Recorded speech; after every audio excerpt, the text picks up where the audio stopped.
I probably spend at least $200 a week on groceries alone. What is happening? What the hell? Is everyone just underpaid or is the math broken? Why is rent so expensive? I've been working about since the 90s when I came here. Now I feel like the income stayed the same, and we have to struggle just to maintain the monthly expenses of our daily living. It's very hard. Most people did exactly what they were told to do. Work hard, go to school, save money, buy a house, build a career, and somehow millions still feel financially trapped. Because while people were busy following the old rules, the economy quietly changed them. The American dream still exists, but for a lot of people, it no longer feels affordable. In 1985, the median American home cost around $82,800, while the median household earned roughly $23,620 a year. That meant the average home cost about 3.5 times the average income. Fast forward to 2026, and the median home now costs over $436,500, while median household income sits around $88,300. That's not just inflation. That's the cost of living quietly running away from ordinary people. People are working harder than ever, yet somehow falling further behind, because you're literally trying to buy a 1985 lifestyle using a 2026 paycheck. And it's not working anymore. The median home buyer is now around 40 years old, compared to 29 years old back in the 1980s. Think about what that really means. An entire generation is spending an extra decade just trying to reach the starting line their parents reached in their 20s. And housing is only the beginning. The average student loan balance for graduates now sits around $39,000 to $43,000 before years of interest even begin stacking on top.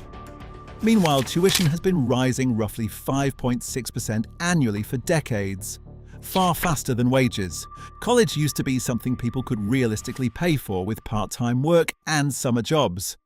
Almost every single day, the stress of money and actually being able to pay off student loan seems so out of reach. I think that some amount of consumer debt is a necessity in our economy. And we still don't really have good solutions to help people like that. Now many graduates enter adulthood already buried under debt before they even build savings, invest, or buy a home.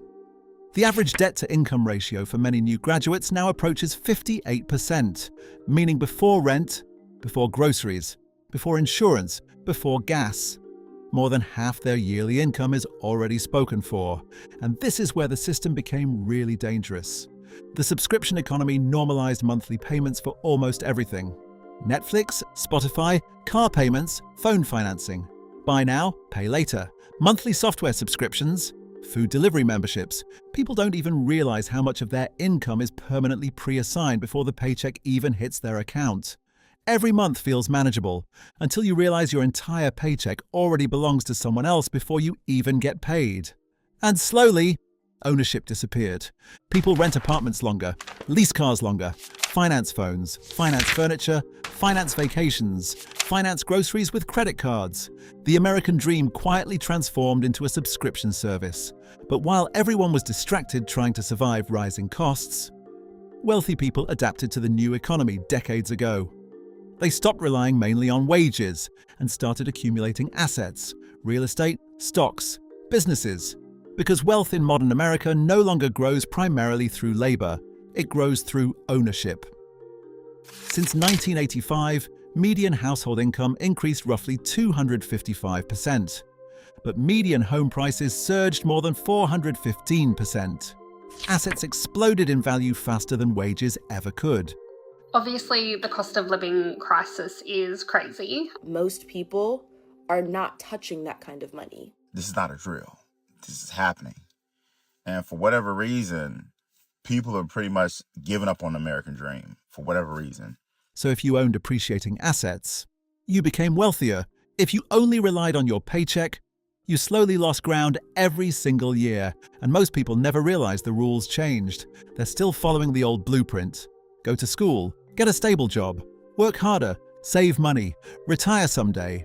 But inflation keeps eroding savings, while asset prices continue moving further out of reach. The blueprint didn't just change, it became obsolete. And the psychological damage from this shift is massive. Millions of people feel like they personally failed, when in reality they're trying to achieve a version of success built for a completely different economy. Their parents bought homes with smaller salaries, raised families on one income, retired earlier, and many younger Americans are now doing everything correctly while feeling financially trapped anyway. That disconnect creates burnout, anxiety, exhaustion, and constant financial guilt. The old version of the American dream now costs dramatically more, takes much longer, and requires far more financial precision just to maintain an average middle-class lifestyle.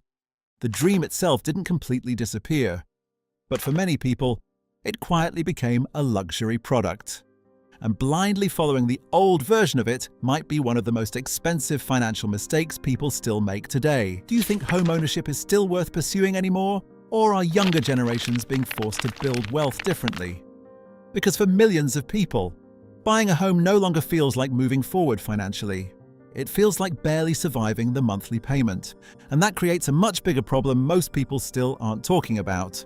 What happens when entire generations get locked out of traditional wealth building? The wealthiest 1% of Americans now hold roughly $55 trillion in wealth, about the same amount as the bottom 90% of the country combined. Think about that for a second. 1% of the population owns as much wealth as almost everyone else put together. That didn't happen overnight. And it definitely didn't happen by accident. Because while most Americans were taught to rely on paychecks, the wealthy learned to rely on ownership, stocks, businesses, real estate, assets that keep increasing in value whether they're actively working or not. And the difference between those two strategies completely reshaped the American economy.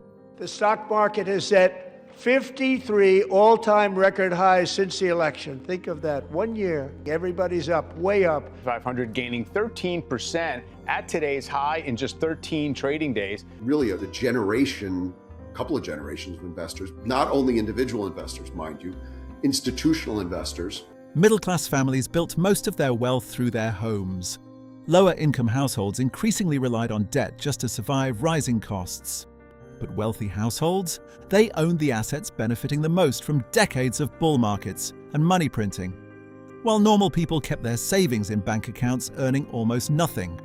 The wealthy accumulated investments compounding faster every single year. Today, America's top 1% owns more than half of all stock market wealth invested in stocks and mutual funds. Meanwhile, most of the bottom 90% still have the majority of their wealth tied almost entirely to their homes.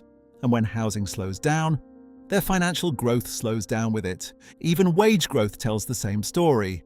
Bank of America data showed that higher income households saw wage growth around 3% in late 2025, while middle and lower income households saw growth closer to 1 to 1.5%. So even salaries are separating faster now. But salaries aren't even where the real wealth gets created anymore. That's the part most people still don't fully understand. Between 1979 and 2022, the income of the richest 0.01% grew more than 12 times faster than the bottom 20% of earners. Not because wealthy people suddenly became 12 times smarter or worked 12 times harder, but because their money increasingly came from assets instead of labor. Dividends, capital gains, business ownership, real estate appreciation. While most people trade time for money, the wealthy make money work for them around the clock. And now the entire economy reflects that shift. The top 10% of income earners now account for nearly half of all consumer spending in the United States. Think about how insane that is, when only the top 10% have enough money to drive almost half the economy. The system slowly stops prioritizing ordinary families. It prioritizes asset owners. And this is exactly why the old American dream blueprint became financially dangerous for so many people. Because it was designed for a completely different economy. An economy where wages could realistically build wealth. Working harder usually meant significantly higher pay. Saving money actually increased purchasing power over time, but that version of America slowly disappeared. Since 1979, lower wage earners saw wage growth barely outpace inflation. Meanwhile, higher earners and asset owners pulled further ahead every decade. At the same time, stocks kept reaching record highs, real estate exploded in value, And the people who already owned those appreciating assets became dramatically wealthier, while everyone else felt like they were sprinting on a treadmill that keeps speeding up, working harder, but somehow never catching up. Because most people are still using a financial strategy built for 1985, inside an economy designed around 2026 rules. The new American dream isn't really about climbing a corporate ladder anymore. It's about ownership, owning appreciating assets as early as possible. Stocks, businesses, real estate, cash-flowing investments, multiple income streams. Because in modern America, wealth no longer comes primarily from your paycheck. It comes from what you own. The American dream didn't completely disappear, but the rules quietly changed. And most people were never told. Because in modern America, working harder is no longer enough by itself. Ownership matters more than ever. Understanding how money actually moves matters more than ever. And the people who adapt to the new economy early usually end up decades ahead of everyone still following the old blueprint. Subscribe if you want more videos exposing the financial systems quietly shaping your future. And watch this next video. Because once you understand how wealth actually works in 2026, you start seeing the entire economy differently.